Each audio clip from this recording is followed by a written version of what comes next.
semuanya sehat? Sehat. Alhamdulillah. Luar biasa. Allahu Akbar. Iya, pintar. Baiklah anak bunda. Hari ini kita belajar pelajaran pendidikan agama Islam. Sebelum kita mulai, marilah kita berdoa terlebih dahulu supaya pembelajaran kita pada hari ini berjalan dengan lancar, dan mudah-mudahan anak-anak muda dibukakan pintu pemahamannya untuk menerima pelajaran pada hari ini. Ayo kita berdoa bersama-sama yang dipimpin oleh Mustafa Umar. Ayo Umar baca doa.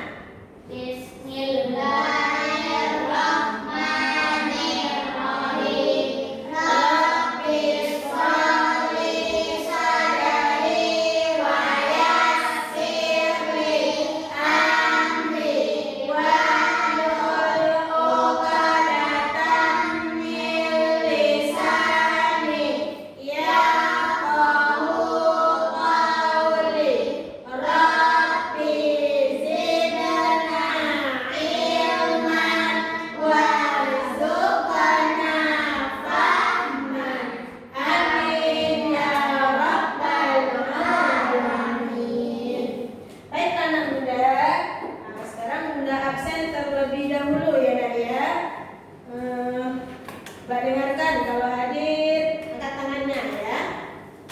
Aini. Oh, bagus ya. Safira. Ya, hadir. Kansa. Iya. Lutfia.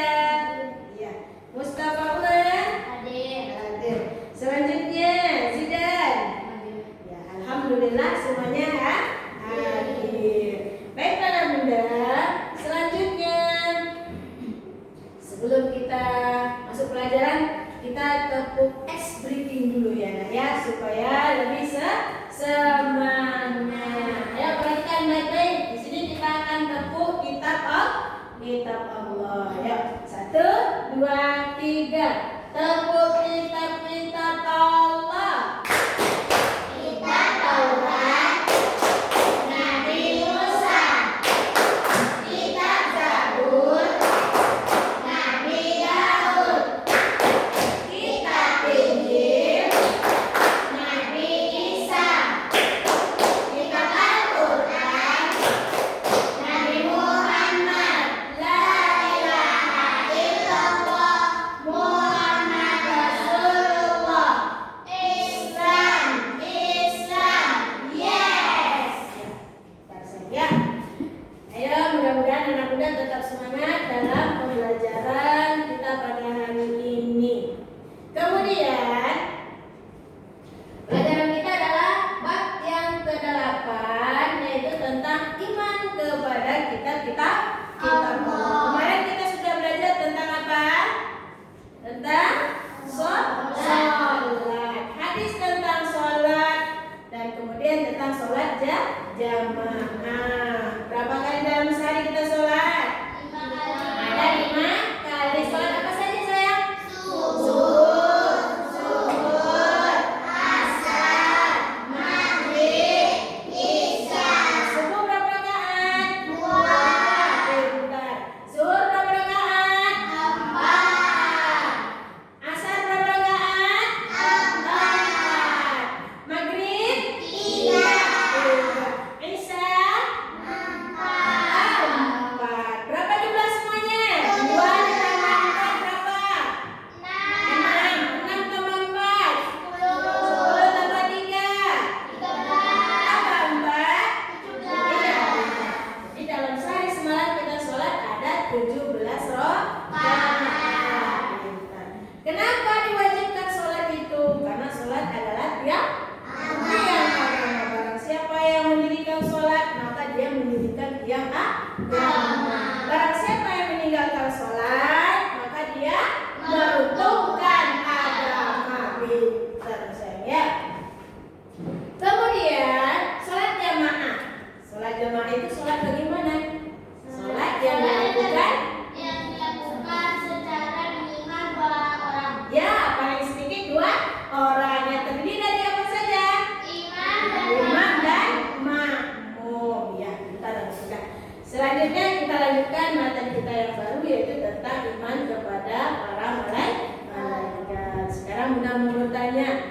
Apakah anak muda mengetahuinya? Coba perhatikan pertanyaannya. Apa pengertian dari iman kepada kitab-kitab Allah? Coba Umar, apa itu iman kepada kitab Allah?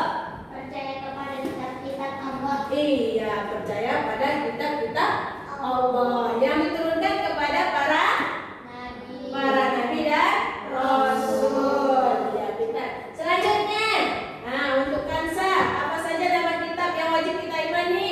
4. Ada 4, apa saja? Taurat. Ayo Kansa dulu, ayo dengarkan giliran Kansa, ayo. Taurat. Taurat, Zabur, Injil. Injil, Al-Quran. Pintar ya sayang ya. Nah, berarti anak muda sudah mengetahui apa saja kitab yang wajib kita imani.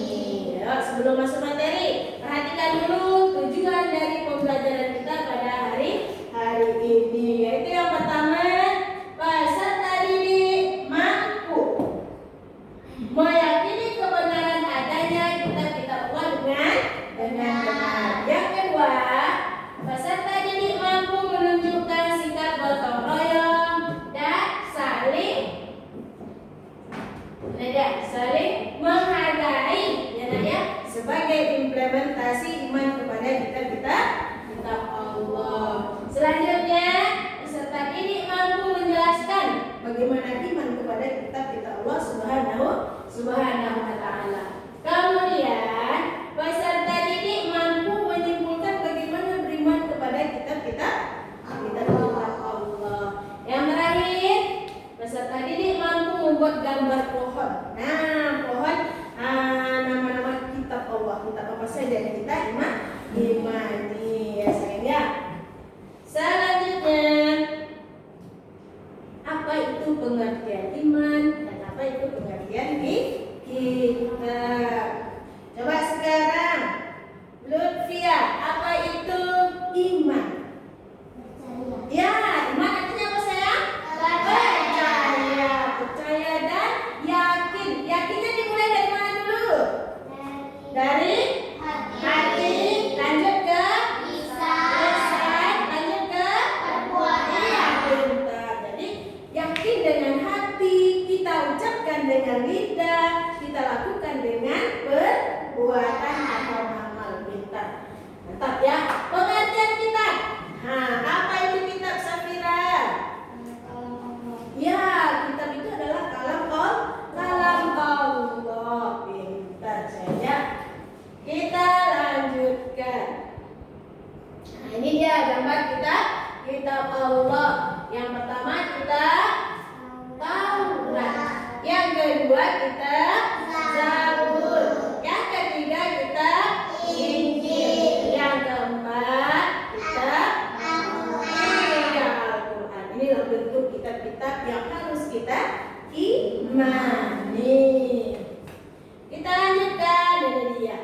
Nah, kitab-kitab Allah yang diturunkan kepada Nabi dan Rasul. Yang pertama kitab Taurat, diturunkan kepada Nabi Musa.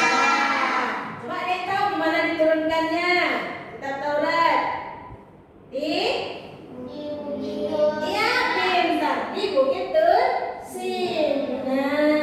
Ya, ini kitab Taurat diturunkan kepada Nabi Musa di Bukit Tursinar. Untuk siapa sayang? Untuk Bani Israel. Pintar. Kemudian kitab Zabur. Kitab Zabur kepada Nabi Daud alaihi salam. Kemudian kitab Injil diturunkan kepada Nabi Isa alaihi salam. Yang terakhir kitab Al-Quran, yaitu kitab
beriman kepada kitab Allah. Selanjutnya, ini adalah bagaimana perilaku orang yang sudah beriman kepada kitab-kitab Allah. Apa saja itu? Yang pertama, meyakini bahwa Allah menurunkan kitab suci kepada utusannya, yaitu para nabi dan rasul. Kita yakin bahwasanya kitab itu diturunkan kepada nabi dan rasul. Kemudian yang kedua, mengimani Al-Quran sebagai petunjuk dan pedoman hidup. Enak ya? Kita harus yakin bahwa kitab yang diturunkan kepada kita adalah sebagai pedoman hidup kita. Kemudian yang ketiga, kita harus menjaga kemurnian Al-Quran. Kita tidak boleh merubah Al-Quran ya sayangnya. Karena bagaimanapun Al-Quran itu dirubah, pasti kita akan ketahuan. Udah banyak kejadiannya. Mereka ingin membuat Al-Quran yang baru, menambah-nambah, tapi tetap saja ketahuan. Itu buktinya bahwa Al-Quran itu dijaga kemurniannya oleh Allah Subhanahu wa Ta'ala. Kemudian kita sebagai umat Islam harus belajar membaca Al-Quran dengan baik dan benar. Harus tahu bagaimana panjang pendeknya, harus tahu bagaimana tajwidnya, ya kan? Iya, karena yang kita pelajari sekarang adalah kitab-kitab. Ya, kita diturunkan untuk umat Nabi Muhammad. Kalau untuk Injil, Taurat, Zabur, kita tidak pernah mempelajarinya, ya kan? Nah, itu adalah kitab untuk agama yang lain. Kalau anak bunda mau baca boleh, tapi yang ada sekarang hanya ada kitab Injil. Kalau Taurat sama Zabur bunda belum pernah ketemu ya. Kalau Injil sudah pernah. Kemudian berusaha membaca Al-Quran dengan segala kesempatan. Bagaimana kita usahakan membaca kitab kita itu kalau ada kesempatan? Harus kita sempatkan. Misalnya setelah sholat subuh kita baca 2 ayat, walaupun sedikit, yang penting kita baca Al-Quran. Kemudian sesudah maghrib, siapa di sini yang baca Al-Quran setelah maghrib? Angkat tangan. Ya, bagus anak muda yang baca ya. Yang nggak baca nanti dibaca di rumah ya. Walaupun 1 ayat atau 2 ayat, yang penting kita baca Al-Quran. Setiap 1 huruf itu ada pahalanya ya. Kemudian yang terakhir, mengajarkan dan menyampaikan tentang bacaan Al-Quran, ajaran Al-Quran. Nanti kalau punya adik sini deh, kakak ajarkan, walaupun bacanya alif, bata, ya. Biar sampai hafal. Ya, selanjutnya kita masuk kegiatan inti, yaitu kita akan belajar kelompok. Dan bagi kelompoknya menjadi 3 kelompok. Kelompok yang pertama yaitu tentang, coba perhatikan baik-baik, kita kasih, yaitu Umar dan Zidan. Kelompok pertama, jelaskan bagaimana beriman kepada kitab-kitab Allah. Ini Bunda sudah sediakan kertas, sediakan penanya, coba. Kemudian yang kelompok kedua, apa saja ciri-ciri orang yang beriman kepada kitab-kitab Allah. Ya, kelompok 2, Aini tadi ya, Aini sama Safira. Sedangkan kelompok yang ketiga adalah Hansa dan Lutfia. Apa saja manfaat beriman kepada kitab-kitab Allah. Sekarang Bunda kasih waktu 10 menit. Ayo, sekarang mulai mengerjakannya. Coba Bunda diskusikan dengan temannya. Coba.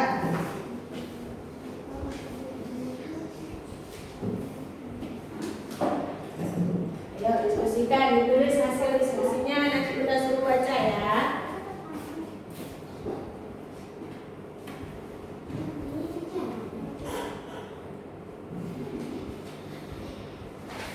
Ya, diskusikan bagaimana, apa saja manfaat orang yang tidak menghayati iman kepada Allah, apa akibatnya orang yang tidak menghayati iman kepada Allah. Coba kira-kira apa ya akibatnya? cari sebabnya apa. Ya. Kemudian yang kelompok 1. Nah, tentang apa tadi?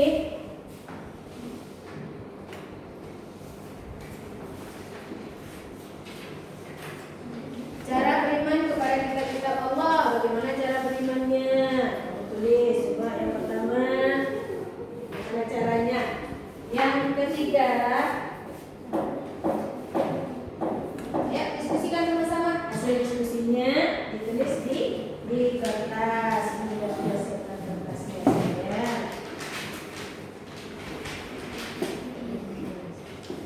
Manfaat orang beriman kepada kitab-kitab Allah.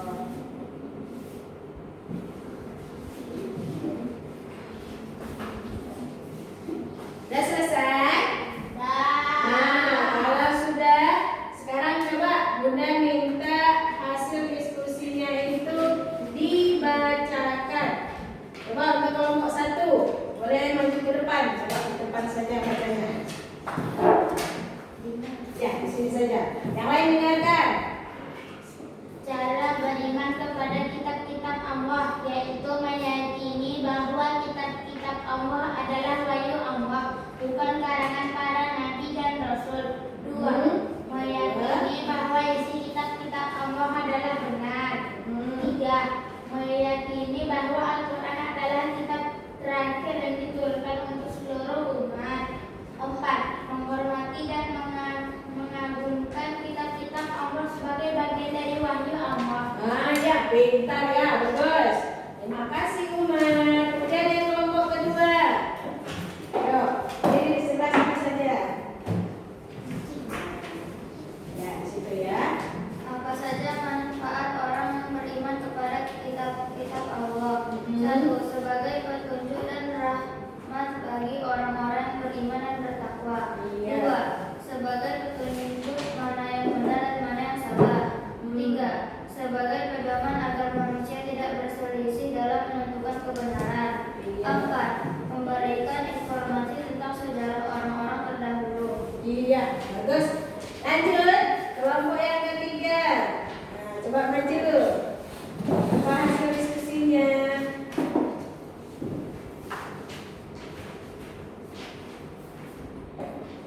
Apa akibat orang yang tidak menghayati iman kepada Allah? 1. Mereka melanggar perintah Allah dan berada dalam kesesatan. 2. Kemudian, Dapat dinilai murtad dari ajaran Islam. Dan ketiga, akan mudah mengikuti hawa nafsu. iya, bagus ya. Silakan duduk. Terima kasih Nak Bunda. Ya, bagus ya. Untuk selanjutnya. Nah, kita tutup dengan kesimpulan pelajaran kita pada hari ini. Apa saja kesimpulan tentang iman kepada kitab-kitab Allah? Yang pertama, kitab-kitab Allah adalah wahyu diturunkan kepada nabi-nabinya sebagai petunjuk hidup umat manusia. Kemudian jumlah kitab Allah. Jumlah kitab Allah yang wajib kita imani ada berapa? Ada 4, yaitu yang pertama kitab diturunkan kepada Nabi Musa, yang kedua Zabur kepada Nabi Daud, yang ketiga Injil kepada Nabi Isa, yang keempat Al-Quran kepada Nabi Muhammad Sallallahu Alaihi Wasallam. Ya, pinter ya. Lanjut, apa fungsi kitab Allah? Nah, apa fungsi kitab Allah? Sebagai pedoman hidup. Ya, sebagai pedoman hidup manusia. Kemudian apa keistimewaan Al-Quran? Coba, apa keistimewaan Al-Quran? Yaitu terjaga keasliannya, terjaga kemurniannya. Bagaimanapun orang ingin berusaha Al-Quran tetap tidak bisa, karena Al-Quran sudah dijamin kemurniannya sampai nanti di akhirat ya sayang ya. Kemudian iman kepada kitab Allah adalah bagian dari rukun apa? Rukun iman. Rukun berapa rukun iman? 6. Iman kepada Allah, iman kepada malaikat, iman kepada kitab Allah, iman kepada iman kepada iman kepada pintar. Jadi beriman kepada kitab Allah adalah bagian dari rukun iman yang ketiga. Pintar Bunda ya. Baiklah anak Bunda, minggu depan kita sambung lagi untuk lebih memahaminya lebih mendalam, karena ini hanya untuk mengetahui kitab itu terbagi berapa dan diturunkan kepada siapa. Jadi pertemuan kedua nanti lebih kita dalami ya saya. Nah, jadi untuk hari ini Bunda cukupkan sampai di sini dulu. Mari sama-sama kita tutup dengan membaca doa penutup. Ya, sama-sama ya. Bismillahirrahmanirrahim.